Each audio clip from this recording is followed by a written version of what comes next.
시청자 여러분 안녕하세요. 와운의 스페셜의 김명근입니다. 매주 맞춤형 시황 분석과 수급 분석으로 알짜배기 투자 정보를 전하시는 분이시죠. 와운의 대표 투자 멘토 조일교 대표님과 함께하는 와운의 클래스가 오늘로 마지막 시간입니다. 아쉬움을 담아서 오늘은 좀 더 특별한 시간이 기다리고 있다는데요. 와운의 파트너 조일교 대표님 모시고 남은 이야기 들어보겠습니다. 대표님 어서 오십시오. 네, 반갑습니다. 예. 항상 이렇게 칠판에 서 계신 채로 시작을 하셨잖아요. 오늘 이렇게 마주보고 있으니까 더 반갑습니다, 대표님. 그 마지막 강이고 또 예. 시황편이라서 꼭 한번 같이 해보고 싶어서 예. 제가 정중하게 부탁했습니다. 이렇게 저도 시황 분석을 함께 할 수 있다니까 좀 영광입니다. 아, 그렇습니다. 네, 한 번도 해본 적이 없었는데요. 네. 제가 그동안 공부했던 것들 오늘 이렇게 보여드릴 수 있는 시간이 됐으면 좋겠습니다. 네, 감사합니다. 예, 그러면은 이제 많은 분들이 궁금해하실 내용부터 들어가 볼 텐데요. 스위스 최대 은행이죠. 이 UBS가 위기에 빠진 CS를 인수하기로 합의하면서 휘청하던 시장이 일단 위기를 넘긴 것으로 보이는데요. 하지만 또 안심하기 이르다는 또 시선이 또 나오고 있습니다.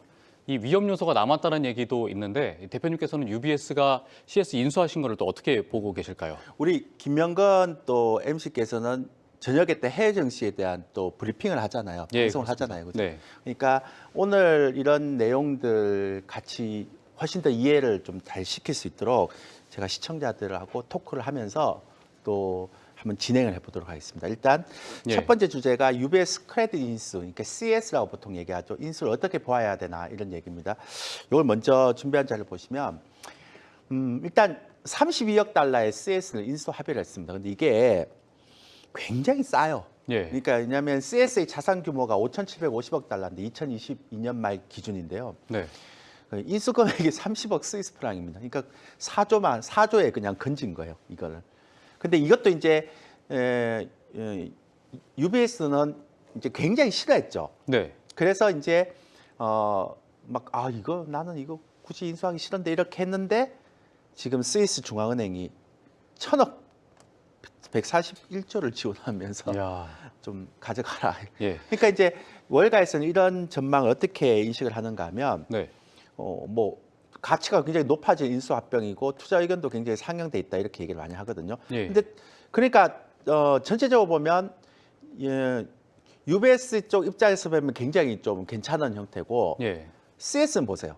주주 입장에서는 그러니까 그 UBS의 한 주가 CS 22주니까 전체를 보면 굉장히 CS 입장에서는 굉장히 열받죠. 주주 입장에서는. 손해가 크겠네요. 크죠. 예. 근데 이제 이거와 관련해서 많은 변화들이 있죠. 그래서 22에서는 우리가 이제 보통 이전에 있는 미국의 실리콘밸리 은행이 휘청 걸 때도 50pp 인상을 했거든요. 이제 당장 이제 이런 예. 문제가 생기니까 예. 이제 다음번에는 25pp 인상 가능성이 있다 이렇게 얘기가 되는 거고요. 음. 근데 이제 더 중요한 거는 이렇게 이제 인수가 됐다고 끝나는 게 아니라 이제 그 월가에서 얘기하는 거는 뱅크런은 은행에서 이제 돈을 인출하는 사태 이런 거는 진정이 되는데 예. 본드런이 우려가 있다. 아. 채권에 대한 우려가 있다. 이 얘기를 이제 하는 거예요. 이게 뭔 얘기인가 하면 예. CS에서 발행한 AT1 본드가 있습니다. 코코 본드라고. 예. 요즘 가장 이슈가 되는 거잖아요. 예. 이게 뭐냐면 은행이 좀 어려워지면 이걸 이제 이 은행에서 발행한 이 코코 본드를 주식으로 전환을 하거나 아니면 투자자들이 일부 손실을 이렇게 입을 수 있는 그냥 채권은 별로 손실이 크지 않잖아요. 막 정크 본드 이런 거는 크지만 예. CS가 이렇게 망할지 어떻게 알았습니까? 그러니까 이랬는데 이번 같은 경우는 굉장히 좀 이전에 없던 관례가 하나 생겼어요. 그러니까 뭐냐면 이 CS에 투자했던 주식 투자자들에게는 일부 보상을 하는데 예. CS에 발행했던 ATI 본드, 그러니까 코코 본드는 전체 꽝으로 0으로 만들어버려요. 예. 상각처리 다 해버렸죠. 어. 그러니까 이게 왜 중요한가 하면 지금까지는 어떤 기업이 인수합병을 당하거나 망해도 그러니까 인수합병을 하면 당하는 입장이죠. 그러면 주식보다는 이런 채권을 먼저 손실 보전해 줬거든요. 예. 그러면 지금까지 개념이 완전 없어져 버린 거잖아요. 그러면 이 ATI 본드, 그러니까 CS에서 발행했던 코코 본드를 갖고 있는 사람이 가만히 있겠습니까? 소송하겠죠. 예. 예. 그러면 이게 또 문제가 된단 말이에요. 만약 소송에서 승소하면 또 다 물어줘야 되잖아요, 이거. 그러니까 이게 끝난 게 아니란 말이에요. 특히나 CS가 하이힐드 투자 금액, 그러니까 하이힐드라는 거는 약간 정크 단계는 아니지만 그래도 약간 위험이 좀 있는 채권이다 보니까 너무나 많이 금리를 줬단 말이에요. 그러니까 그래서 예. 금액이 상대적으로 그러니까 코코본드에 투자했던 사람들이 굉장히 많아서 예. 이게 좀 어떻게 소송에 대한 부분이 어떻게 문제가 될 수 있냐 이 부분이고요. 두 번째는 이것뿐만 아니라 다른 은행에서 또 ATI 본드 시장 있을 거 아니에요, 코코본드. 근데 예. 그게 2,750억 달러인데 만약에 내가 그러니까 그래서 홍콩의 HSBC 은행도 막 이게 떨어지고 그러는 거예요. 왜냐하면 홍콩의 HSBC 은행 주주들 입장에서 보면 혹시라도 HSBC가 똑같은 이런 길을 걸으면 우리 코코본드도 깡통되는 거 아니야? 그렇죠. 그럼 바로 팔겠죠. 예. 그래서 급락하면 어떻게 돼요? 자금 경색이 오는 거잖아요. 음. 그러니까 결국은 이렇게 인수가 된 거는 급한 불을 많이 끈 건 맞아요. 근데 이런 여진이 남아 있다는 겁니다. 예. 그래서 이제 이 부분들에 대한 것들이 어떻게 진행되는가에 대한 부분이고요. 그리고 이번에 이례적으로 되게 특이한 거는 그러니까 리만 브러더스 사태를 2008년도에 한번 경험해서 그런지 예. 그때 막 무너지면서 파장이 너무 심했잖아요. 그렇죠. 그래서 그런지 이번에 연준이 굉장히 이례적으로 ECB, 그다음에 캐나다, 영국, 일본, 스위스 이런 것 통해 굉장히 공조가 빨라졌어요. 그래갖고 달러 유동성 공급을 굉장히 바로 다음날 합의해버리고 예. 그다음에 달러 스왑은 뭔지 알죠? 그러니까 달러가 없는 국가에 달러를 내가 주고 그 나라의 통화를 받아오는 거. 예. 그러면서 4월 말까지 매주 이제 지금까지는 매주 달러 스왑을 했는데 매일 하는 거죠. 그러니까 너네 달러 부족해? 그럼 우리가 바꿔줄게 통화로. 이런 형태죠. 네. 그리고 연준도 미국의 은행에 굉장히 단기 대출을 막 하는 거예요. 그 지금 웃기잖아요. 지금 QT 하고 있는데 예.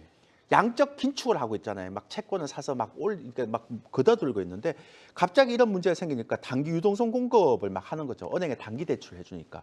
근데 이게 이제 QE 양적 완화하고 무슨 차이가 있는가 하면 양적 완화는 돈을 풀어서 시중에 푸는 거지만 이거는 은행에서 가지고 있는 미국채라든지 MBS 모기지 같은 거 이런 것들을 이제 이거 담보를 갖고 그냥 단기로 대출해 주는 거죠. 그러면 예. 은행은 이 돈을 받아서 은행의 유동성 위기가 나올 수 있으니까 그거에 대한 걸 막기 위해서 이 돈을 시중에 대출을 못 할 거 아니에요.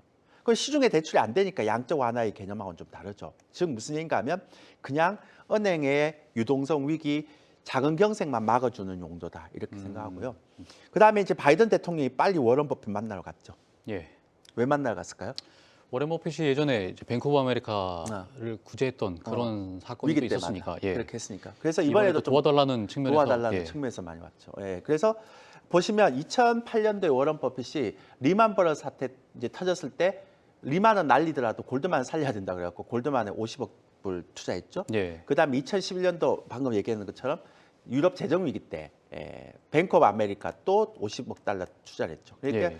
이제 워런 버핏도 이런 역할을 좀 해주겠다라고 생각해서 이제 바이든이 들어왔죠. 그러니까 결론은 뭐냐면 UBS가 CS를 인수하는 과정에서 여지는 있어요. 코코본드와의 여지는 있지만 그래도 굉장히 신속하고 일사처리를 막 하면서 큰 불을 다 끈 것 같아요.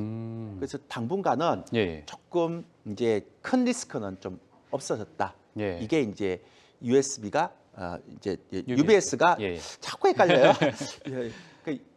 UBS가 예. CS를 인수하면서 그리고 생기는 여러 가지 형태다 이렇게 보시면 됩니다. 예. 지금 말씀해주신 것들 중에 이제 뱅크런이 진정이 되면은 본드런이 올 수 있다, 우려된다 이런 말씀도 해주셨고 다른 은행들이 코코본드를 매도하면은 자금 경색이 올 수 있다 이런 것도 말씀을 해주셨습니다. 네, 그러면 이제 시황 분석 중에서도 이 내용이 빠질 수가 없는데요. 이번 주에 이제 3월 FOMC 회의를 앞두고 있는데 이제 녹화일 기준입니다. 이번 주는 어떤 흐름이 또 기다리고 있는지가 궁금하고 이제 주목할 만한 경기 지표는 어떤 것들이 또 있을까요? 혹시 우리 명건 MC는 FOMC가 어떻게 할 것 같아요? 일단은 SVB가 파산하면서 이제 은행들이 파산을 했잖아요. 그러면 제가 봤을 때는 50bp는 절대 안 나오고 예. 이제 동결이냐 25bp냐인데 그래도 25bp는 할 것 같습니다. 왜냐하면은 유럽이 과감하게 또 금리 인상을 했기 때문에 미국이 자존심이 또 있기 때문에 그냥 그래서 올릴 것 같습니다. 그렇습니까? 저는. 예. 시황 앞으로 계속 하셔도 될 것 같은데요. 괜찮게 보십니까? 저는 이제 요걸 한번 예. 제가 예상을 한번 해보면 이제 연준이 이제 통화 정책의 딜레마에 빠져버린 거죠. 이렇게 예. 보면 준비한 자료 보시면 저는 3월 FOMC 회의 때 25pp 인상할 거라고 예전부터 계속 말씀드렸고요. 금리 인상의 마지막 시점이 5월 FOMC라고 얘기를 계속 말씀드렸잖아요. 쉽지 않아요. 근데 일각에서는 금리 동결할 것이다라고 얘기했는데 동결 못할 걸요. 왜냐하면 동결하는 순간 강달러 정책을 포기해야 되잖아요. 아, 그렇죠. 그러면 달러 가치가 떨어지게 되면 미국에 투자됐던 이 자금들이 다 빠져버린단 말이에요. 예. 그러면 미국은 부채가 많은 국가이기 때문에 더 심각할 수 있죠. 예. 그래서 강달러 정책은 유지하되 그다음에 여기서 막 50bp 해버리면 은행의 자금 경색 위기가 더 심해져 버리잖아요. 그렇죠. 왜냐하면 국채 가격이 떨어져 버리니까 예, 예. 아무리 국채를 담보를 잡고 대출했던 거 다 의미가 없어져 버리니까. 그래서 제가 볼 때는 25bp 인상하고 5월 FOMC에서 마지막 금리 인상을 하지 않을까 아. 그런 생각을 하게 됩니다. 그리고 예. 이제 이렇게 되면 그러니까 이게 이제 그러니까 은행발 리스크가 생겨버리니까 이제 더 급한 게 생겨버렸잖아요. 그러니까 이제 앞으로는 물가 지표라든지 뭐 고용 지표 이런 거 보면서 FOMC가 어떻게 금리를 올릴까 이런 거 다 필요가 없게 됐죠. 예, 예. 당장 이보다 더 급한 게 생겨버리기 때문에. 그렇죠, 그렇죠. 그래서 이제는 경기 침체의 강도라든지 실물 경기의 하락세 아니면 소비 절벽 이런 게 언제 나타나는지를 보겠죠. 예. 개인적인 여담이지만 저는 하반기에 나타난다고 봅니다. 그러니까 상반기에 은행에 대한 리스크를 어거지로 잡았지만 예. 이게 이제 하반기에 또 실물 리스크로 나올 수 있다고 보는 게 왜냐하면 어제도 아마존이 또 감원했거든요. 그러니까 그렇죠. 빅테크 기업들이 계속 감원한다는 건 하반기 소비 절벽이 올 거라고 생각해서 얘네들 사전에 준비하는 게 아닐까라는 생각을 하게 됩니다. 그래서 앞으로 연준의 통화 정책 딜레마는 계속 잠재적인 리스크로 작용할 거다 이렇게 얘기를 하고요. 예. 저만 그렇게 생각하는 거 아니에요. 페드워치도 보면 거의 25bp가 73%. 아. 절대적이다. 압도적이네요. 네. 예. 이게 재밌는 거는 3월 초만 하더라도 50bp 인상이 50% 확률이었거든요. 맞아요. 확 바뀌어버린 거예요. 네. 이게 참 웃기죠. 그래서 이제 그런 형태이기 때문에 저는 앞으로는 제가 말씀드리지만 통화 정책은 좀 제한적인 것 같다. 그리고 이제 경기 지표를 좀 봐야 된다. 그리고 예. 연준은 아마 25bp를 할 것이다.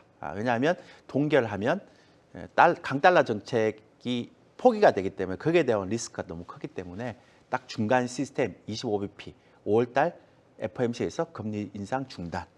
이게 제 시나리오입니다. 예, 그렇군요. 이 페드워치의 통계도 들어주시면서 이 3월 FOMC를 예측을 해주셨습니다. 그러면 이제 시황 수급이 또 어떻게 되는지가 또 살펴볼 필요가 있겠는데요. 이 주목할 만한 시장 수급 변화로는 또 어떤 것들이 있을까요? 네. 이제 수급도 수급인데 저 이거 하나 빼먹어서 이거 하고 예. 제가 수급을 할게요. 예, 예. 이 보시면 시장에서 이제 이번 주에 좀 주목할 이슈가 있는데 일단 시진핑 주석하고 푸틴이 만나죠. 정상회담. 예, 뉴스 맞죠? 봤습니다. 예. 예. 저는 이번에 우크라이나 사태 해법이 좀 나왔으면 좋겠거든요. 나올 것 같으세요? 아마 다루긴 할 것 같습니다. 다루긴 할 것 예. 같아요. 예. 제가 생각하기에는 시진핑 주석이 3년임을 했잖아요.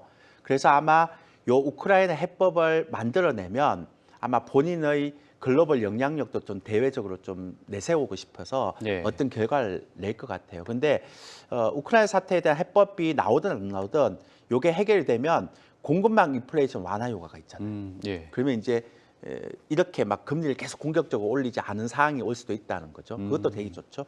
3월달 FOMC는 점도표가 나옵니다. 보통 3, 6, 9, 12에 나오죠. 예. 그래서 이제 점도표를 왜 보는가 하면 올해 금리 인상을 언제 끝내야 하는가 예. 그게 나오니까 저는 5월 달이라고 얘기했습니다. 근데 점도표하고 저하고 다를 수도 있고요. 그다음에 파월 의장의 코멘트가 이번에 되게 중요한 건 이 파월 의장이 매번 바뀌어요. 예. 그러니까 언제는 또 막 굉장히 강하겠다, 언제는 되게 또 약하겠다 막 그래요. 근데 이번엔 또 어떻게 할지를 좀 봐야 될 것 같아요. 이번에 또 약하게 하잖아요. 예. 뭐 은행 리스크 생각하면 그러면 지금 월간에서도 파월 바꿔야 된다, 뭐 이런 얘기가 나오고 있잖아요. 예. 너무 능력 없다, 말 바꾸고 이렇게 하는데, 근데 그 아마 뉴스를 얘가 볼 거예요. 예. 얘라 그러면 안 되겠다. 우리 파월 회장이 볼 예. 거예요. 파월 의장이 예, 그러면서 이제 그것도 의식해서 코멘트를 하기 때문에. 예. 예, 파월 의장 코멘트가 이번에 통화 정책은 의미가 없고요. 25bp 맞는 것 같고 예. 파월 의장 코멘트가 되게 중요한 것 같고요. 바뀌느냐 안 바뀌느냐. 다시 강력한 매파로 가느냐 예. 아니면 또 강력한 매파는 아니지만 좀 비둘기로 가느냐. 예. 그 상황이 상황인지라 그렇죠. 굉장히 좀 딜레마에 있잖아요. 그렇죠? 그다음에 경기 지표를 봐야 되는데 이번에 금요일 날 제조업하고 서비스업 구매자 관리 지수가 나오는데 PMI 지수라고 보통 얘기하죠. 근데 예. 제조업은 중요하지 않고요. 어차피 망한 게 제조업이잖아요. 예. 근데 서비스업은 중요하죠. 왜냐하면 얘는 소비와 직결되는 거니까. 그렇죠. 그래서 이제 서비스업 구매자 관리 지수를 좀 봐야 된다라는 얘기를 해야 됩니다. 파월 의장은 그 전에 이제 상원 따라 또 다르고 하원 따라도 달랐고 약간씩 달랐는데 예. 그때만 하더라도 뭐 시장에서 그랬는데 이번에 또 바뀔 것 같아요. 바뀔 거라고 보시나요? 좀 바꿔야 되지 않겠습니까? 지금 은행 문제가 이렇게 그렇죠. 생겼는데. 은행 리스크가 또 있다. 예, 예. 좀 바뀌어야 되는데 뭐 안 바뀔 수도 있고 또 자존심이 있어서 왜냐하면 지난번 상원 때 그 상원 의원 하고 이렇게 막 설전을 했잖아요. 예. 저 처음 봤어요. 아니 그러니까 예전에 옐런 장관이라든지 아니면 버냉케라든지 아니면 그린스펀은 그런 상원이나 하원 청문회 가면 그렇게 의원들이 막 금리를 그렇게 공격적으로 올리니까 막 이런 문제가 생기지 않느냐 그러면 웃으면서 그건 시장에 뭐 따라서 하는 겁니다. 저희가 좀 현명하게 할 수 예. 있겠습니다. 이렇게 얘기했는데 예. 파월 의장은 불끈하더라고요. 이거 예, 이번에 예. 좀 다른 모습을 좀 보였습니다. 자기 관리가 안 되는 거죠. 아니 옛날에 FOMC 위원일 때하고 의장일 때는 다르죠. 말 한마디 한마디가 굉장히 큰데 그래서 저는 이번에 어떻게 될까. 그러니까 지금 오히려 그 파월 의장의 코멘트가 어떻게 될지를 맞추는 게 더 어렵다고 점쟁이처럼 그렇죠. 그렇다고 막 이렇게 조소 섞인 그런 여론도 많이 있습니다. 자 이제 예. 시장 수급 한번 볼까요? 예. 3월달에 일단 보시면 코스피 쪽은 외국인들이 크게 안 변하죠. 보시면 그죠? 예, 예. 코스닥이 좀 변해요. 원래 안 샀어요 외국인들이. 근데 스마트 머니가 주도하는 시장이기 때문에 네. 스마트 머니는 약간 금융위기나 어떤 문제가 좀 있으면 다 팔아버리잖아요. 예. 근데 이제 UBS가 CS를 인수하고 연준이 이게 굉장히 발빠르게 접근하다 보니까 이제는 조금 괜찮아졌을까 싶어서 그래서 이제 보니까 종목들 움직임이 예전처럼 막 급하게 움직이진 않더라고. 약간 안정되는 느낌. 네. 근데 그 속에서 또 변화는 좀 있습니다. 네. 근데 이제 문제는 요거죠. 우리 시장할 때 얘기했잖아요. 네. 인버스 투엑스 할 때 요게 작년에 금융 투자에서 인버스 투엑스가 뭐냐면 오늘 강의하겠지만 요거는 이제 시장이 하락을 하면 2배의 수익이 나는 지수 ETF 상품. 그 전에 곧버스라고도 말씀하셨죠. 그렇죠. 예. 그러니까 곧버스를 작년에 금융 투자가 3,000선 선에서 굉장히 많이 갖고 있었는데 예. 올해 2,100선, 작년 2,100선 떨어지면서 8천억 정도를 다 이전했거든요. 근데 3월 들어서 은행 리스크 불거지고 나서 다시 다 담아버렸어요. 그러니까 얘네들의 금융 투자 입장에서도 보면 네. 아직까지 안심할 수 없으니까 이렇게 지금 해치를 계속 걸어놓는 거 아닐까요? 그겠죠? 네, 예. 그렇게 보는 거고요. 그다음에 신용잔고 제가 말씀드렸잖아요. 개인들이 너무 많이 썼는데 물렸다고. 근데 얘가 1조 이하로 내려와야 되는데 예. 안 내려오네요 지금. 거의 3천억밖에 아직 안 줄었습니다.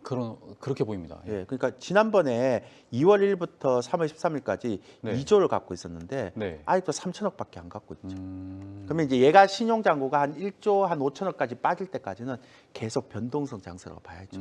우리 그 시장할 때 예. 우리 얘기했잖아요, 그죠? 요거 꼭 봐야 된다고. 네. 그렇게 하고 신용잔고도 보세요. 며칠 동안 좀 팔리더만 파란색으로 그죠? 근데 3월 20일 어제 다시 샀어요. 그 개인들이 예. 이제 금융위기가 좀 완화되고 이러니까 네. 그다음에 UBS가 CS를 또 이제 인수 합병하고 이러니까 이제 좀 괜찮아질까봐 싶어서 또 이제 신용을 또 다시 사는 사는군요. 예. 이러면 안 되거든요. 아. 이러다 진짜 한번 크게 흔들면 예. 큰일 납니다. 신용은 하지 마세요. 지금 신용할 장이 아니에요. 지금 맨날 여러분들 보세요. CS 터지고 그다음에 실리콘밸리 터지고 이번에 또 퍼블릭 또 터졌잖아요. 신용등 예. 강당해갖고 네네. 은행이 무슨 투기등까지 강당해갖고 은행이 됩니까? 그러니까 이런 때 어떻게 신용을 써서 매매를 하시냐고 이게 말이 안 되는 얘기죠. 그래서 이제 거기다가 외국인들이 오늘도 배우겠지만 네. 선물도 계속 매도해요. 그러니까 이건 제가 오늘 파생하면서 말씀드릴게요. 선물 매도가 무슨 의미인지. 예. 그래서 이제 선물도 매도라는 거는 이게 그러니까 만약에 외국인들이 선물 매도를 했는데 지수가 올라가 그러면 매도 친 거는 손해가 납니다. 그러니까 아까 금융 투자의 인버스도 네. 인버스도 이렇게 금융 투자 많이 갖고 있고요. 예. 외국인들도 지금 매도를 갖고 있잖아요. 네. 둘 다 지금 어느 방향입니까? 하락 방향. 예. 하락 방향은 아니지만 해지를 해놓다는 거죠. 그러니까 얘네들도 아직 상승한다는 거에 확신을 못하기 때문에 이렇게 해지를 해놓는 그런 부분이 있기 때문에 예. 그렇게 말씀드릴 수 있다라고 생각하시면 돼요. 그렇군요. 그 수급은 여기까지입니다. 예, 예. 그럼 이렇게 변동성이 큰 시장에서는 또 매매 전략을 세울 때 네네. 또 어디에 집중해야 할지 고민하시는 분들이 또 많을 것 같습니다. 네. 또 3, 4월에는 어떻게 매매 전략을 또 세우는 게 네. 좋을까요? 제가 말씀드렸잖아요. 일단은 UBS에서 CS를 인수했을 때 가장 크게 시장에서 안심했던 거는 네. 단기적인 충격을 방어했다는 점이 굉장히 컸었어요. 예. 그러니까 이것만 크면 좀 그나마 종목 장세로 갈 수가 있거든요. 그러니까 예. 단기적인 어떤 흐름에서 가장 중요한 게 이제 우리가 보통 얘기했던 그런 거잖아요. 그래서 단기적인 충격을 방어했다. 그다음에 잠재적인 리스크는 잔존하고 있지만 큰 불은 껐다. 이렇게 되죠. 예. 그 이유는 신소화 대응 공조. 그래서 단기적인 리스크 감소했다 이렇게 되고 이제는 경기 침체나 소비 지표 봐야 되는데 이거는 상반기가 아니고 하반기라고 말씀드렸잖아요. 그러니까 예. 시간이 좀 있어요. 예.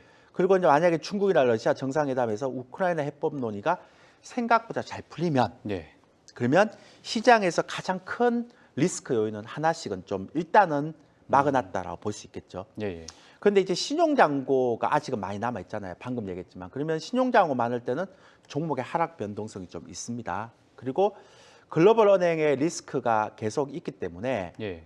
아무리 연준이 은행에 단기 대출을 한다 하더라도 얘네들이 완전히 해결된 건 아니기 때문에 시장이 아직까지는 좀 그럴 수도 있고요. 그다음에 이제 통화 정책 아까 말씀드렸죠. 연준이 계속적으로 금리 인상 못 한다고 얘기했기 때문에 그래서 저는 4월 한 중순 정도 되면 네. 외국인들 매수가 들어올 거라고 봅니다. 오. 그러니까 그 전까지는 예. 박스권 장세고 종목 차별화 심화되고 섹터별 1등주 매매 전략. 그러니까 결국은 다시 예. 지수는 박스권이고 종목 장세로 간다고 얘기했는데 네. 여기서 좀 대단한 게 하나 있습니다. 우리가 예. 6강 때 2주 전에 그렇죠. 제가 우량주 할 때 6종목을 제가 여기서 이 종목 관심 있게 보세요라고 얘기했던 종목 중에 하나가 HPSP입니다. 기억나세요? 예, 기억납니다. 네. 그 종목이요. 무려 야. 하루 이틀 3일 사이 5일 만에 70% 상승했습니다. 야. 이럴 수가 있나요? 그러니까요. 제가 아까 말씀드렸지만 지금은 지수보다는 뭐다? 종목이다. 그러니까 시장이 떨어져갖고 종목이 다 개개개 그리는 와중에서도 이런 스타 종목이 나올 수 있다는 거죠. 야. 그러니까 여러분들이 종목만 잘 고르면 예. 이 장은 괜찮은 장세다. 그러니까 박스권에서는 종목이 얼마나 중요한지를 다시 한번 얘기할 수 있는 부분입니다. 자, HPSP는 이렇게 단기 급등하게 되면 좀 조심해야죠. 예. 그래서 어쨌든 그때 우리 방송 듣고 매수하셨던 분들은 좀 축하드리겠습니다. 예. 그리고 제가 이런 거 하나에 좀 보람을 느끼게 되네요. 예. 지금은 지표보다는 종목을 잘 살펴보고 들어가는 게 중요하군요. 예, 그렇습니다. 그래서 예. 지금까지 이제 제가 8주 동안 시황을 매주 했잖아요. 네. 그 논리가 이제 무슨 교육을 하더라도 시황이 기본이 안 되면 아무 의미 없다. 그러니까 시황이 기본이 돼야 교육이 된다라고 말씀드렸거든요. 네. 그래서 8주 동안 이렇게 했는데 이제 더 이상 이제 제가 여러분한테 시황은 얘기 못 합니다. 이 시간 끝나기 때문에 예, 오늘 오늘 마지막 각이니까요. 방송이에요. 그래서 이제 다른 또 방송이나 이런 데서 제가 또 시황 얘기를 해줄 테니까 예. 앞으로 여러분들이 저를 만나면 다른 어떤 곳에서 만나면 반갑게 또 시황이 전문인 사람이잖아요. 그렇습니다. 제가 한 30년 동안 시황을 했던 사람이기 때문에 시황 쪽에서 많이 좀 보시고 참고해 주셨으면 좋겠습니다. 예, 그렇군요. 네. 그러면 이제 시황 분석은 사실 대표님한테 에피타이저 같은 건데요. 이제 오늘 메인은 정말 특별한 내용을 또 준비하셨다고 제가 들었습니다. 일단은 제가 오늘 파생 상품이라는 큰 주제를 가지고 왔거든요. 예. 근데 아니 대표님 주식 HPSP라는 종목도 되게 많이 가는데 왜 파생 상품을 갖고 왔습니까라고 예. 말씀드리는데 제가 이 방송을 통해서 여러분한테 그냥 한번 얘기를 들어볼게요. 이제 앞으로 경기가 되게 안 좋아질 거 아니에요. 실물 경기가. 예. 지금은 은행의 리스크를 좀 잡아놨지만 그러면 여러분들 주식 하나만으로 가능하겠습니까? 해지 상품이 있어야 되지 않겠습니까? 그렇죠. 그러니까 그 부분들에 대한 것들이 꼭 필요해서 제가 말씀드리는데 예. 이게 해지도 되는데 모르면 굉장히 리스크가 있는 게 있어요. 예. 그래서 그런 것들을 좀 말씀드리려고 제가 준비해 왔습니다. 일단 예. 오늘 강의 커리큘럼을 보면 먼저 방금 얘기했던 지수 ETF 예. 먼저 얘기할 거예요. 그 네. 실전 매매할 때 주의점, 그다음에 파생상품 종류 및 개념 설명할 거고, 그다음에 요즘 사람들이 주식 선물을 정말 많이 하더라고요. 아, 예전 같으면 파생 그러면 지수 선물이나 옵션이었는데 예. 예. 요즘은 지수 선물이나 옵션은 너무 위험하다 그러고 주식 선물을 되게 많이 하더라고요. 오. 그래서 오늘 제가 주식 선물에 대한 것들도 많이 준비해 놨으니까 좀 보시면 될 것 같고, 왜냐하면 예. 주식 선물은 주식 매매하는 거하고 거의 비슷하거든요. 음. 그러니까 단 이제 주식 시장에서는 공매도가 잘 안 되잖아요. 예. 그 주식 선물은 공매도가 되거든요. 아. 그래서 그러니까 종목이 하락했을 때 수익 날 수 있는 방법이 있기 때문에 예. 그 얘기를 드리는 거고요. 네. 그다음에 지수 선물에 대한 개념, 실전 매매 주의점 이렇게 아마 강의 커리큘럼을 아마 준비해 갈 것 같습니다. 예. 이 S&P 500이나 나스닥 100 같은 이 ETF에 관심 있는 분들이라면 한 번쯤 지수 ETF에 대해서 들어보셨을 텐데요. 그런데 시장 상황이 좋지 않을 때는 또 불안한 경우도 많은 것 같아요. 이 지수 ETF를 매매할 때 또 어떤 부분들을 저희가 주의하면 좋을까요? 근데 이제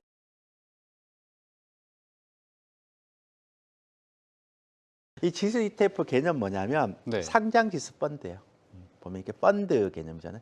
그러니까 이거 펀드를 우리가 이제 명건 씨 같으면 펀드를 이렇게 펀드 회사에 맡기잖아요. 그렇죠. 그러면 수수료 나가잖아요. 네. 그거 싫다는 거예요. 나는 내가 직접 H테스트 통해서 내가 하겠다. 직접 하겠다 이래서 만든 거예요, 이게. 아. 네. 그걸 그 얘기예요. 그런데 예. 이제 그게 우리나라의 코스피 200을 추종하는 게 있고요. 예. 그다음에 중국의 차이나 CSI 300이면 중국의 이제 지수를 추종하는 네. ETF 상품이 있고 네. 미국의 S&P면 미국의 이제 추종하는 ETF가 있고요. 네. 코덱스는 미국의 달러 선물. 그 예. 달러도 ETF를 만들었어요. 그러니까 여러분들이 서점에 가면 ETF 종류가 그러니까 ETF 관련 책을 사면 ETF 종류가 몇 개나 있을 것 같아요? 지금 상장돼 있는 것 중에. 100까지는 넘지 않나요? 예. 그러니까 마음대로 고를 수 있어요. 그러니까 심지어는 어떤 것까지 있는가 하면 원유가 막 이게 코로나 때문에 급락하다 보니까 네. 원유도 보면 떨어질 때 수익이 나는 원유 곧버스 상품도 있어요. 오. ETF도 있어요. 그렇군요. 예. 그러니까 ETF 시장이 굉장히 막 커져 있는 형태의 흐름이죠. 없어요. 그러니까 미국에 내가 S&P 주식을 S&P를 직접 사지 않더라도 한국에서 S&P 500 ETF를 사면 돼요. 예. 그런 형태의 흐름이 있어요. 그래서 쉬워요. 어렵지 않아요. 그래서 이렇게 하는 이유는 낮은 투자 비용 준비하는 거 보면 예. 그 왜 있는가 하면 펀드 맡기면 운용 보수가 나오잖아요. 예. 이게 운용 보수 없거든요. 그다음에 매매 시 정권 거래에서 0.3도 없어요. 주식은 0.3 있어야죠. 그렇죠. 없어요. 정권 거래에서. 그러니까 그래서 단타 많이 치죠. 그 주식처럼 거래를 할 수 있기 때문에 굉장히 많이 하고요. 뭐 분산 투자효과 다양한 상품이 있는데 이건 다 해보지 말고 예. 제가 여러분한테 말씀드리고 싶은 거 이거예요. 이거. 이제 코덱스 200이라고 했던 그 상품은 괜찮아요. 예. 그냥 지수가 떨어지나 올라갈 때는 인버스 지수가 앞으로 떨어진다 그러면 인버스 사면 되고 올라간다 그러면 코덱스 200 ETF 사면 돼요. 지수 ETF. 근데 문제는 2배짜리예요. 예. 이게 이론적으로는요. 지수가 이렇게 올라가면 지수가 올라가는 11.7배의 2배를 상승하잖아요. 레버리지는. 네. 반대로 코덱스 200 선물 인버스 투엑스는 지수가 5% 떨어지면 11.5% 올라가잖아요. 네. 반대쪽이니까 지수가 떨어진다 했거든요. 예, 예. 그러니까 이론적으로는 2배 올라간다고 생각하면 돼요. 근데 이거 보고 장기 투자, 중기 투자 하잖아요. 큰일 납니다. 왜 그런가 하면 예. 한번 보세요. 코스피 월봉이 2011년도에 하고 2018년도에 있었어요. 예. 그러면 내가 이제 명건 씨가 2011년도에 코덱스 레버리지 2배짜리 이 지수를 샀어요. 예. 그러면 내가 계속 물려 있다가 손실 나 있다가 지수가 떨어졌으니까 이 고점보다 예. 지수가 이 고점보다 훨씬 더 많이 가면 2배 상품은 이론적으로 보면 어떻게 돼요? 더 많이 가야죠. 그렇죠. 2배 지수 상승보다 더 많이 가야 되니까. 근데 한번 보세요. 어떻게 돼 있는지. 2011년도에 레버리지 ETF를 산 사람이 와. 2017년도에 레버리지는 그 샀던 가격까지밖에 안 오잖아요. 똑같아졌네요. 지수는 고점을 돌파해서 계속 가는데 예. 어떻게 2배짜리 상품이 이렇게 못 가냐고요. 예. 그 이런 원리는 뭐냐면 많은 개인 투자자들이 잘 모르는데 이런 원리는 2배 지수의 ETF의 주의사항 이런 복리의 개념 때문에 그런 거예요. 즉 뭐냐면 하면 자 제가 지금 얘기한 거 잘 들으세요. 곧버스나 레버리지는 박스권에 갇히면 이렇게 시간 가치가 계속 줄어들어요. 네. 그래서 안 돼요. 그냥 인버스나 코덱스 200 ETF는 박스권에 갇히면 시간 가치가 거의 없어요. 근데 레버리지나 인버스 2X 곧버스 상품은 시간 가치가 박스권에서 계속 죽어버려요. 예. 그러면 이 상품은 어떨 때만 해야 돼요? 단기적인 추세가 상승일 때만 레버리지, 네. 단기적인 추세가 하락일 때만 곧버스를 하는 거예요. 네. 그 지금처럼 길게 박스권에 갇혀 있잖아요, 지금. 그러면 네. 곧버스를 사거나 레버리를 사는 사람들이 계속적으로 시간 가치가 깎인단 말이에요. 제가 왜 이 얘기를 하느냐? 작년 12월 달에 11월 달, 10월 달에요. 개인들이 인버스 2X 시장이 떨어진다고 생각해. 인버스 2X를 그렇게 많이 샀네. 2조나. 아, 근데 지금 시간이 박스권에 갇혀버렸잖아요. 예. 그럼 어떻게 돼요, 걔네들? 시가 가치가 다 떨어지죠. 죽어버려요. 예.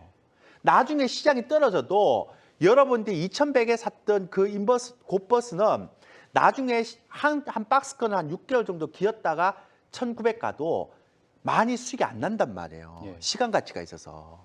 그래서 여러분들한테 제가 말씀드리고 싶은 건 제발 부탁드리는데 레버리지나 인버스 곧버스는 한번 보세요. 요거 꼭 제가 기억하세요. 얘는 박스권에서는 시간 가치가 죽기 때문에. 그래서 예, 예. 여러분들이 코스피 월봉 2021년도에 요 정도였는데 2028년도 이 정도 갔으면 레버리지 2배 상품이니까요. 더 많이 가야 되는데 오랜 박스권 기간에서 끝나버리니까 못 예. 간다. 시간 가치가 다 죽기 때문에 단기적인 측면에서만 그러니까 고려했으면 좋겠다고 하시는 적어도 박스권이 좀 한 2달, 3달, 4달 이렇게 길어지면 곧버스나 레버리지 하는 거 아니에요. 그것만 좀 신경 썼으면 좋겠어요. 사람들이 너무 모르더라고요, 개인 투자자들. 처음 들었습니다, 저도. 예. 그러니까 함부로 하는 거 아니에요. 진짜 곧버스하고 레버리지 개념을 잘 모르시는 분이, 그리고 또 막 유튜브도 보면 이 예. 개념 잘 모르고 무조건 뭐 시장 떨어진다 그러면 곧버스 사야죠. 뭐 이런 얘기 하시는 분이 계시더라고요. 아, 그냥 큰일 단편적으로 납니다. 생각하는군요. 큰일 사람들이. 납니다. 예. 개념을 잘 알아야 됩니다. 시간 예. 가치가 계속 무너지면 해치가 안 됩니다. 아, 그 얘기를 제가 좀 드리고 싶습니다. 예, 대표님께서 또 지수 ETF를 할 때 고려해야 될 부분들에 대해서 아주 정확하게 짚어주셨습니다. 안녕하세요. 조일교 스페셜의 조민재입니다. 중국의 오랜 속담에 100리를 가는 사람은 90리를 절반으로 생각한다라는 말이 있습니다. 모든 일에는 마무리 단계가 가장 중요하다는 뜻인데요. 조일교 스페셜로 투자 공부를 시작하셨다면 마무리 역시 조일교 스페셜만의 특별한 이벤트와 함께 하시는 건 어떨까요? 지금 방송화면의 QR코드를 촬영해 보세요. 주식과 파생, 교육 VOD와 핵심 자료집까지 풍성한 선물을 드립니다. 시황을 타고 성공으로 향하는 조일교 스페셜. 그럼 지금 바로 만나보시죠. 그럼 이제 그간 관련된 내용들이 또 나올 때마다 예고하셨던 파생 얘기를 안 할 수가 없습니다. 이 파생 특강이 또 오늘 메인인데요. 대표님, 제가 또 파생 이름은 많이 들어봤어도 이제 파생 상품이 또 생소하신 개인 투자자분들이 또 많으실 것 같아요. 이 파생 상품이 무엇인지 개념과 종류부터 한번 설명을 해주시면 어떨까요? 좋죠. 근데 개념부터 설명하기 전에 예. 요런 개념이에요. 요런 개념. 잘 보세요. 네. 자, 어떤 물건이 있어요. 근데 약속된 진짜 미래에 정해진 가격과 단위로 매수 또는 매도하기로 한 계약을 이게 좀 어려워요. 근데 예. 뭔 얘기인가 하면 내가 빵 공장을 하는 사장이에요. 근데 내가 3개월 뒤에 막 최근에 밀가루 가격이 뛰었다 올랐다 일어나니까 나는 3개월 뒤에 밀가루가 어떻게 될지 모르겠어요. 밀가루 가격이. 네. 근데 뛰어버리면 큰일 나잖아요. 그렇죠. 그래갖고 나는 3개월 뒤에 당신한테 밀가루를 이 가격에 가져오겠다라고 계약을 맺는 거예요. 미리 미리. 계약을 하는 거군요. 미리 이제 예. 3개월 뒤에 미리 계약을 하는 거죠. 근데 만약에 3개월 뒤에 계약을 했는데 3개월 뒤에 800원이 됐어 버렸어요. 아, 그럼 나는 200원이 손해가 나잖아요. 그렇죠. 근데 3개월 뒤에 1200원이 됐어요. 근데 난 지금 3개월 뒤에 1000원의 밀가루를 키로에 내가 가져올 수 있는 그 계약했으면 나한테는 어떻게 돼요? 200원이 이득이네요. 200이 이득이죠. 예. 그럼 왜 이런 거 하느냐? 불확실한 미래에 대해서 대비를 하기 위해서 이렇게 하는 거죠. 그러면 이거는 자산이 뭐예요? 밀가루잖아요. 예. 그러면 이 밀가루라는 거 말고 이 밀가루 대신에 우리 코스피 지수를 가지고 3개월 뒤에 나는 이 지수를 얼마에 가져가겠다라고 생각하는 게 뭐예요?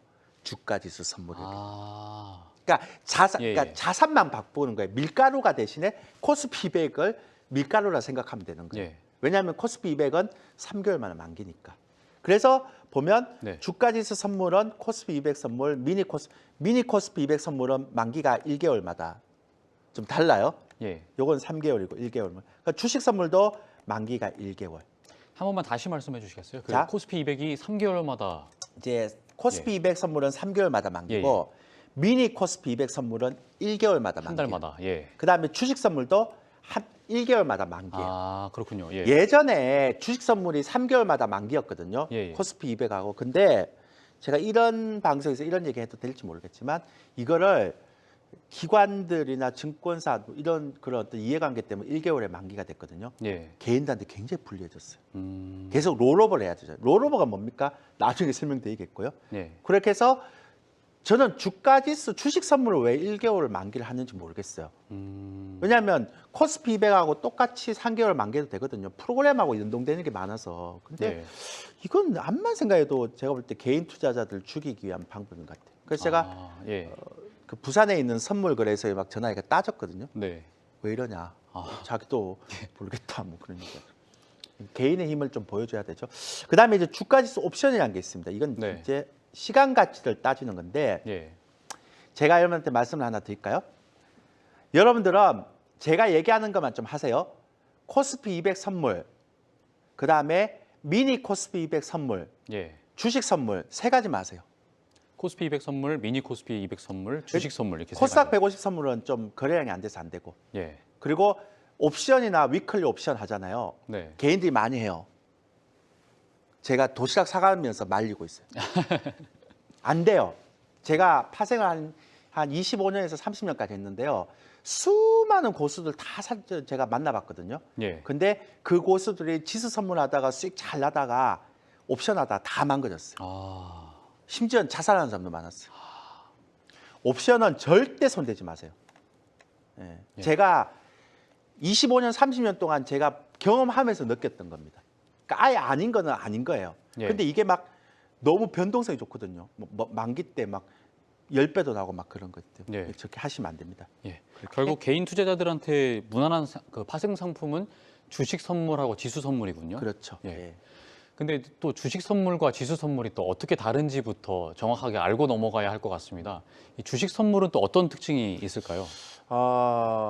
주식 선물은 우리 이제 명거시도 그러잖아요. 내가 주식을 할 때 내가 시장이 떨어질 것 같아. 네. 그러면 주식을 하는 방법 중에서 최선의 방법은 뭔가요? 내가 가진 주식을 파는 것밖에 없잖아요. 예. 근데 그러면 내가 시장이 떨어지는 게 내가 보이는데도 불구하고 내 주식이 떨어지는 게 보이는데도 불구하고 내가 주식을 팔아서 그 떨어지는 것에 대한 손실만 나는 피하겠다라는 게 좀 방어적인 방법이 주식이라면 예. 주식 선물은 내가 내 주식 어떤 시장이 크게 떨어져서 주식이 떨어지면 떨어지는 쪽에 내가 배팅해서 수익을 낼 수도 있다는 거예요. 그 차이점이 있는 거죠. 네. 그래서 이제 보시면 현재 주식 선물이 좀 많아요.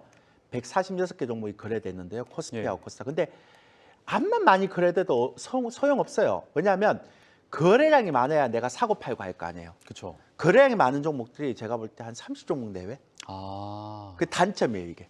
종류는 많은데 거래량이 많은 게 30개밖에 네, 없다. 네, 그렇죠. 예. 제가 볼 때는 그렇습니다. 예, 그리고 예. 거래 성수가 좀 달라요. 그러니까 예를 들어서 내가 삼성전자가 만약에 지금 6만 5천 원인데 6만 5천 원짜리 삼성전자를 내가 한 줄 살려면 얼마가 필요합니까? 10줄 살려면 65만 원 필요하죠. 예. 근데 그 주식 선물을 그렇게 생각해갖고 만약에 삼성전자 한 줄을 주식 선물을 샀다 그러면 큰일 나요.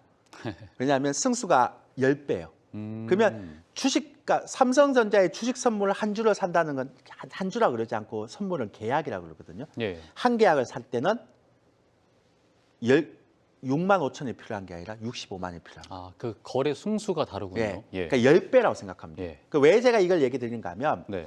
주식을 하다가 주식 선물하시는 분들이 가장 시술 많이 하는 게 이 수량 주문 수량이 많이. 그냥 주식하는 것처럼 그렇게 생각을 하시는군요. 네. 선물을. 예. 근데 어떤 문제가 생기는가 하면 이게 레버리지가 엄청나게 잡히거든요. 네. 그러니까 만약에 예를 들어서 삼성전자 같으면 내가 투자 금액이 1,000만 원인데 네. 1억까지 매수할 수 있어요.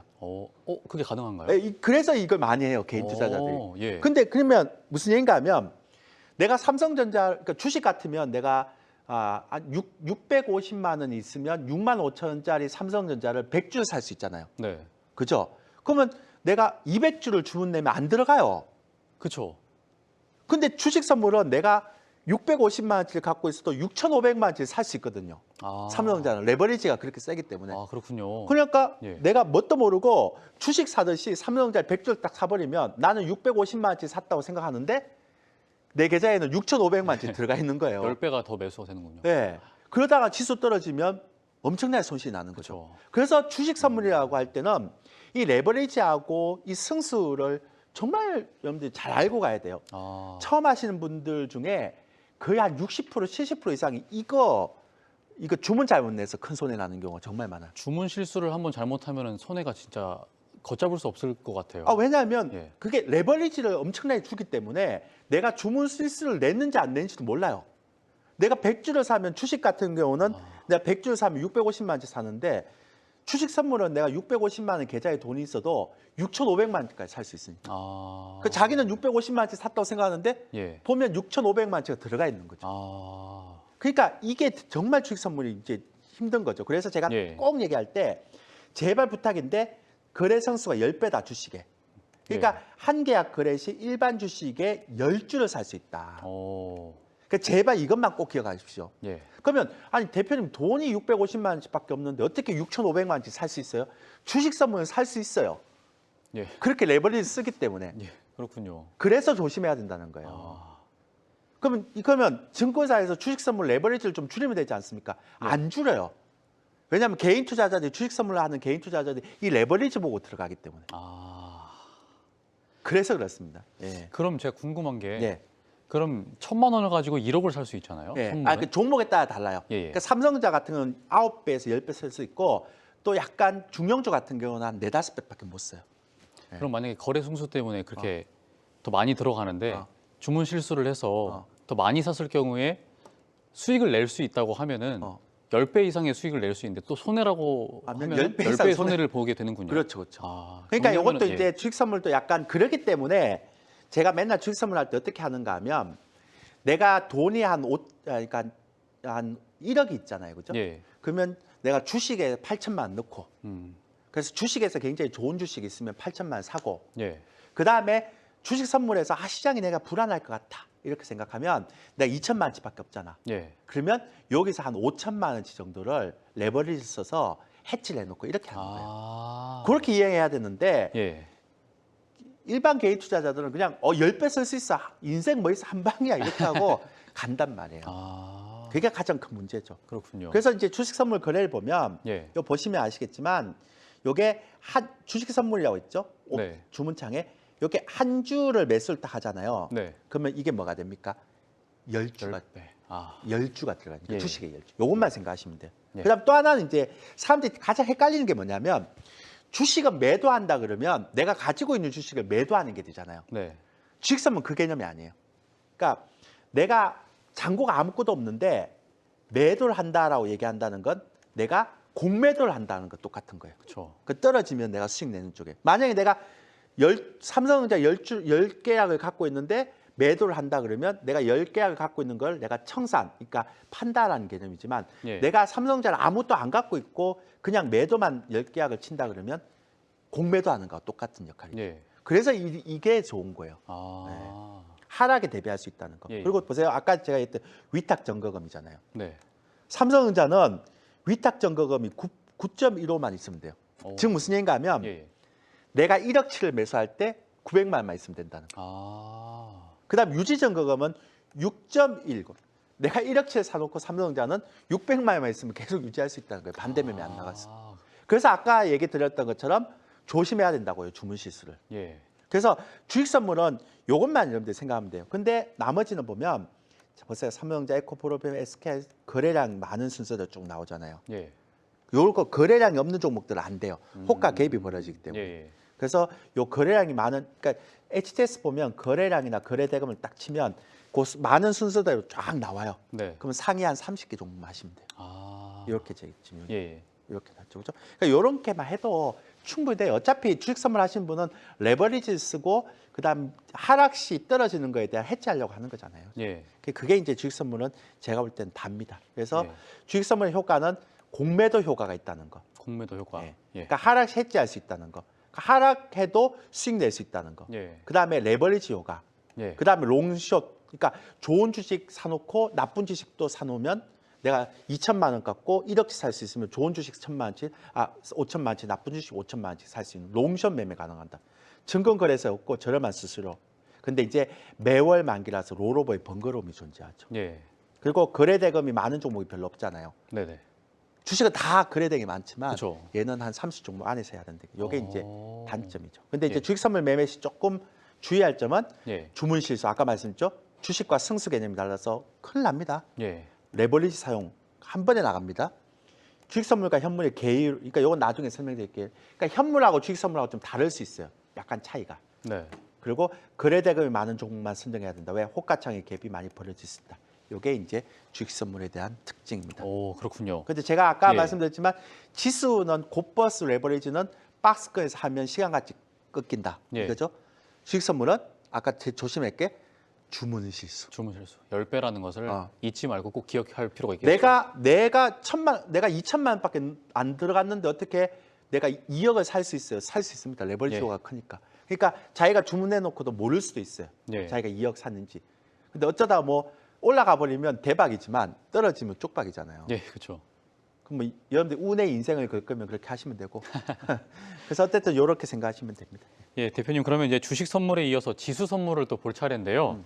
이 지수 선물하면은 현재 가장 많은 개인 투자자들이 또 현재 매매하고 있는 파생 상품으로 제가 또 알고 있습니다. 이 지수 선물하면 어떤 특징을 갖고 있는 파생 상품일까요? 보통은요. 저희들끼리 하는 얘기 중에 재밌는 얘기가 있는 게 뭐냐면 예.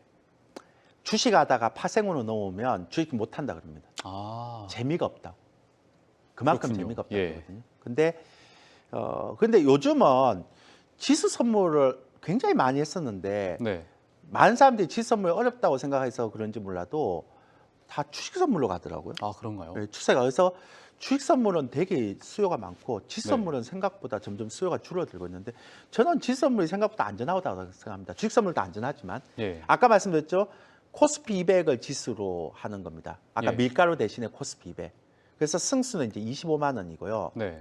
그러니까 즉 1포인트 올라갈 때마다 25만 원씩 손해가 나고 이익이 나는 케이스입니다. 이건 코스피 200 기준입니다. 예. 그래서 어느 날 코스피 200이 막 7포인트 떨어지고 막 그런 날이 있어요. 그러니까 보통 예. 한 8포인트 떨어지면 지수가 한 50포인트 떨어지는 날이거든요. 예. 그러면 내가 코스피 200이 8포인트 떨어지는 날 내가 그 전날 지수 선물을 한 계약을 매도했다. 그러면 두 계약을 매도했다. 한 계약을 매도했다. 그러면 25만 원이니까 8이면 얼마가 돼? 25만 원 곱하기 8 그러면 제가 계산 잘못해서 200만 원 나와요. 예. 그 떨어지는데도 나는 돈을 번다 이렇게 돼요. 아. 그러니까 이게 오. 그리고 이제 아까는 예. 오라 그러시면 안 됩니다. 그 또 이렇게 잘 공부하고 파생은 들으셔야 예. 됩니다. 예. 또 하나는 아까 레버리지나 콧버스 같은 경우는 시장이 박스권에 묶였을 때 시간 가치가 있다고 했잖아요. 예. 이건 시간 가치 없어요. 아, 그런가요? 이건 또. 그래서 이걸 많이 하는 거예요. 오. 그다음에 미니 선물이나 주식 선물은 만기가 1개월에 한 번이잖아요. 예. 근데 얘는 3개월에 한 번이니까 만기가 길어서 훨씬 더 좋죠. 그래서 왜 여러분들 맨날 이런 얘기 들어봤죠? 동시만기일 이렇게 하잖아요. 예. 예. 그게 뭐냐면 내 마녀의 동시만기 이렇게 얘기하잖아요. 이제 코스피 200 선물, 그다음에 지수 선물, 아. 그다음에 주식 선물 1개월에 한 번씩 만기잖아요. 예. 예. 그 옵션도 1개월에 한 번씩 만기잖아요. 네. 그러니까 그게 4개가 겹친다. 아. 그렇게 그게 네 개가 겹치는 날을 동시만기일이라고 하는군요. 예. 이제 예전에 3개가 겹쳤는데 예, 예. 그때는 이제 근데 특히나 이제 코스피 200 선물이 3개월에 한 번씩 만기니까 네. 이 코스피 200 선물을 만기니까 그때 만기 날은 좀 다른 날보다 변동성이 좀 크다라고 얘기합니다. 아. 그래서 만기 때는 좀 변동성이 크다라고 볼 수 있는 거고요. 예. 그리고 이제 미니 선물이 있는데 예. 요건 뭐냐면 요 지수 선물 한 계약을 5계약으로 나눈 거예요. 예. 그렇게 보시면 돼요. 그러니까 이거는 여러분들이 그냥 연습할 때 하시면 되고요. 지수 선물 호가창이 요거거든요. 예. 보세요.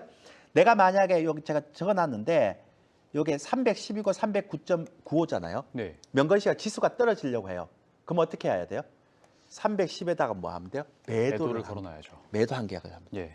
지수가 올라간다고 생각하면 여기다가 매수를 한 계약하면 되죠. 예. 그러니까 주식은 매도라는 건 파는 거잖아요. 예. 근데 지수는 파는 게 아니에요. 공매도예요. 예. 그러니까 요거는 여러분들이 유튜브라 어떤 유튜브든 어디 가면 그 유튜브에 이게 지수 선물 매매하는 게 많이 나와 있어요. 예. 포털에도 많이 나와 있고 가셔서 실제 매매하는 걸 보시면 돼요. 예. 근데 저는 여러분한테 요거를 보려고 하는 건 아니고요. 좀 중요하게 생각해야 되는 것 때문에 요것만 얘기하고 끝낼게요. 예. 우리끼리 이제 파생을 좀 잘한다고 얘기하는 제야 고수들을 만나거나 뭐 제가 또한 25년씩 했잖아요. 네. 근데 제가 만나본 지수 선물을 좀 잘하시는 그 제야 고수나 이런 사람들 보면 지수 선물 정작 우리나라에서 지수 선물 좀 한다는 개인들은 다 지수 선물 차트 보고 매매해요. 근데 그거 안 해요. 고수들은 지수 선물 차트는 30%밖에 참고를 안 해요. 그렇군요. 그럼 뭘 본지 아세요? 시가총액 대형주 차트를 50% 봐요. 왜냐하면 예. 지수 선물은 뭐라고 했습니까? 시장이 떨어지냐 올라가느냐의 게임이잖아요. 예. 그러니까 시장이 떨어지냐 올라가느냐를 보려면 뭐 해야 돼요? 시가총액 대형주가 떨어지냐 올라가느냐를 봐야 된단 말이에요. 그렇군요. 그래서 시황을 모르면, 특히 큰 시황을 모르면 네. 지수 선물 차트만 보고 분봉 보고 막 이렇게 매매하고 이런 거 하지 마세요. 제가 볼 때 많은 개인들 봤는데 거의 90% 이상 다 깨집니다. 그리고 나머지는 이제 시장 수급 데이터, 시황을 볼 때 보는 거 20%고요. 네. 그다음에 지수 선물 차트는 한 30%만 참조하면 됩니다. 그리고 그러니까 이게 큰 시황을 못 보니까 많은 사람들이 대부분 다 장중 추세 매매, 장중 매매로 끝내버리잖아요. 예. 오버나잇을 안 합니다. 예. 근데 오버나잇 안 해갖고 지수 선물을 할 수 있습니까? 저는 오버나잇을 안 하는 지수 선물 매매는 짝퉁이라고 얘기합니다. 진짜 실력자는 오버나잇을 해야 되죠. 근데 오버나잇을 하려면 시황을 봐야 되거든요. 큰 시황을. 예. 근데 이제 어떻게 하는가 하면 이 장중에 매매할 때는 박스권 딱 중간에 왔을 때 그때는 장중 매매하고요. 오버나잇 할 때는 박스권 상단이거나 하단 혹은 추세 매매일 때. 그러니까 추세가 나올 때는 반드시 오버나잇 해야 됩니다. 추세가 안 나올 때는 그냥 박스권 매매를 하시면 됩니다. 요것만 좀 주의하시면 되고요. 두 번째는 지수 선물도 레버리지가 꽤 있거든요. 예. 그래서 반드시 손절 라인을 준수해야 됩니다. 예. 계속 물려서 끌고 가면 큰일 납니다. 예. 그다음에 미니 선물하고 지수 선물 괴리율이 좀 발생되거든요. 네. 그래서 가능한 미니 선물 안 했으면 좋겠고 지수 선물 하고요. 매월 동시 만기마다 외국인들 선물 롤오버 포지션을 좀 봐야 됩니다. 그리고 예. 미결제 약적 자꾸 보시는 분이 있는데 제가 30년 하면서 제야 고수들 중에 미결제 약적 보는 사람 한 사람도 못 봤어요. 다 노이즈예요. 그래서 이제 이런 롤오버는 뭐냐면 3개월 뒤에 외국인들이 수급을 어떻게 보느냐. 그러니까 그래서 이제 이번 같은 경우는 외국인들이 만기 때 다음 물 9월물에 매도를 만약에 엄청나게 매도를 했다 그러면 다음 시장을 안 좋게 보는 거고 예. 매수를 엄청나게 했다 그러면 다음 시장을 보는 거죠. 그래서 그렇군요. 예. 선물할 때 가장 중요한 건 외국인들의 선물 롤오버. 만기 때 선물 롤오버가 어떻게 나오는지 그거를 반드시 봐줘야 됩니다. 왜냐하면 다음 3개월 동안의 시장의 큰 방향을 얘네들이 지고 있다. 이렇게 보시면 될 것 같습니다. 그렇군요. 대표님 하실 말씀이 너무 많으신데 제가 또 궁금한 것도 너무 많은데 벌써 마지막 시간이라 너무 네네. 아쉽습니다. 네. 이렇게 오늘 대표님과의 마지막 시간이라고 생각하니까 또 궁금한 것들이 더 많았던 것 같아요. 근데 또 오늘이 마지막이 또 아닐 것 같아요. 또 어떤 시간이 또 기다리고 있나요? 예. 그 매주 목요일 날 저녁에 예. 오, 되게 자연스러운데요. 매주 목요일 날 저녁 9시에서 10시 30분에 와우넷 사이트에서 이제 Q&A 하잖아요. 예, 그렇죠. 이번 주도 해야죠. 예. 네, 그렇게 하고 주말에도 할 수 있습니다. 이번에는 주말 저녁에도 할 수 있으니까 예. 목요일 날 한 번 하고 주말에도 이제 제가 일요일 날 저녁에 할 건데 목요일 날 한 번, 일요일 날 저녁 한 번 와우넷 사이트 들어오시면 Q&A 보실 수 있을 것 같습니다. 예, 대표님을 한 번 더 만날 수 있는 시간이 있습니다. 이 조일교 대표님과 함께하는 Q&A 라이브 방송 목요일 저녁 9시부터 10시 30분까지 진행될 예정입니다. 참여 방법은 간단합니다. 와우넷 홈페이지에서 조일교를 검색하시면요. 와우넷 대표 투자 파트너 조일교 대표님의 라이브 방송이 기다리고 있습니다. 방송에서 못다한 이야기, 투자에 관한 여러 고민을 해결하고 싶으신 분들은 참여해 보시면 좋을 것 같습니다. 대표님 오늘 고생 많으셨습니다. 고생 많으셨습니다. 예. 조일교 대표와 함께한 8번의 수업 어떠셨나요? 남들은 모르게 남들보다 빠르게 더 큰 성공으로 향하는 길. 조일교 대표의 클래스를 늘 이렇게 소개해드렸죠. 앞으로는 다르게 표현하고 싶습니다. 험난한 가시밭길도 꽃길로 탈바꿈하는 특별한 경험. 조일교 대표와의 만남이 여러분에게 그런 특별하고 의미 있는 경험으로 남았길 바라겠습니다. 지금까지 와우넷 조일교 스페셜이었습니다. 감사합니다.